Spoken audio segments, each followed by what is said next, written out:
The gentleman from New York is recognized for 5 minutes. I would caution my friend from South Carolina and others against jumping into bed with Judge Cannon, who's been rebuked repeatedly by the 11th Circuit because she is completely lawless. But let's go back to the actual evidence rather than all the procedural stuff about when you were sworn in or not.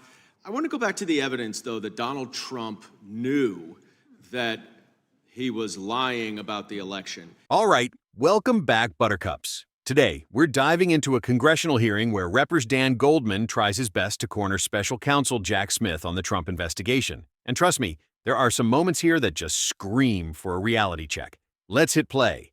And I'd ask you to say, if you could, specifically, who gave evidence to you that supported your conclusion that he knew that he was lying? That came from a number of sources. It came from staff in the White House who talked to him and told him that his fraud claims were not true. It came from staff on his campaign who told him that. It came from members of the Department of Justice. It came from state officials who, when he tried to press them to do things in contravention of their oath, refused to. They asked him for evidence and his co-conspirators, and they never provided it. Over and over again, the people who were best situated to know how the elections were conducted in these states, he either avoided contacting them or disregarded the clear debunkings that were provided to him, such as by the Georgia Secretary of State. Hold up.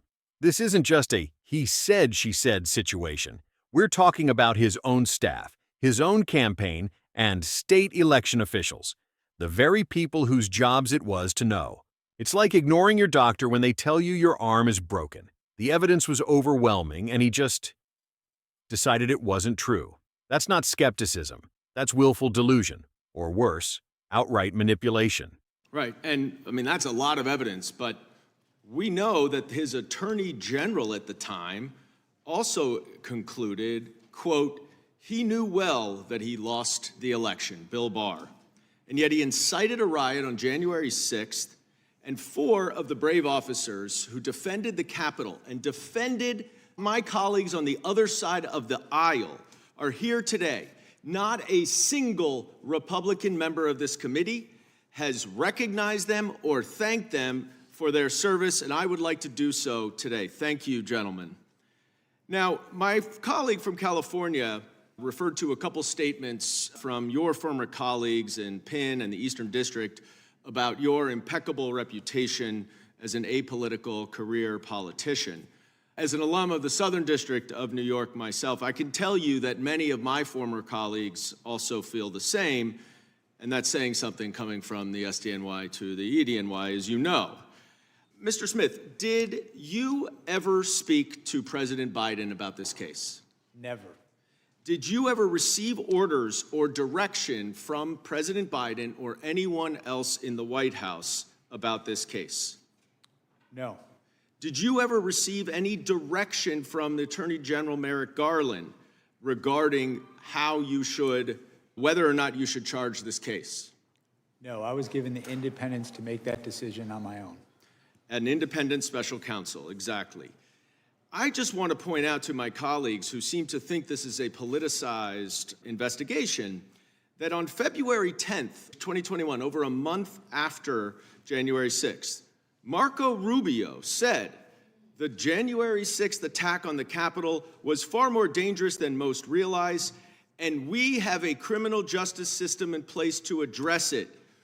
Boom. There it is. The special counsel, under oath, stating unequivocally that he received no direction from Biden, the White House, or even Attorney General Garland. This directly obliterates the right-wing narrative that this entire investigation is some Biden-led political witch hunt. It's a fantasy, folks. Even Marco Rubio, a stalwart Republican, recognized the gravity of January 6th and called for the justice system to address it, while Biden was president. The mental gymnastics required to ignore these facts must be exhausting. Who oversaw the Department of Justice on February 10th, 2021? Who was president? On February 10th, 2021. That would be Joe Biden. So Marco Rubio wanted Joe Biden's Department of Justice to investigate Donald Trump and his January 6th insurrectionist. I want to ask you in my last few seconds, Mr. Smith, you're not the first special counsel to investigate Donald Trump. Special Counsel Mueller, also of impeccable integrity, concluded that the 2016 Trump campaign welcomed foreign interference from Russia and used it to help them. Donald Trump has made it a litmus test to be hired in this administration to say that the 2020 election was fraudulent, even though, as you have established, it was not. And now there are senior officials in this government who are responsible for protecting our elections, who are election deniers. Can you describe in a few seconds what your concerns are about the upcoming election based on your investigation and what we know today? I believe political litmus tests are not proper for career prosecutors. I think my experience over 30 years as a prosecutor in the Department of Justice is having people who are not guided by party allegiance, but guided by experience.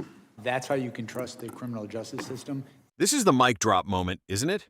When a prosecutor with 30 years of experience tells you political litmus tests are dangerous, you should listen. The idea that someone's loyalty to a party or their willingness to parrot election lies could be a prerequisite for a job protecting our elections is terrifying. It's like hiring a firefighter who believes in arson. Our justice and election systems rely on integrity, not allegiance. If we lose that, we lose everything. This is a stark warning for the future of our democracy. It's the same way with our election system. Gentlemen's time is Whew, what a session. It's clear that the fight for truth and the integrity of our institutions is far from over. What do you think about these revelations?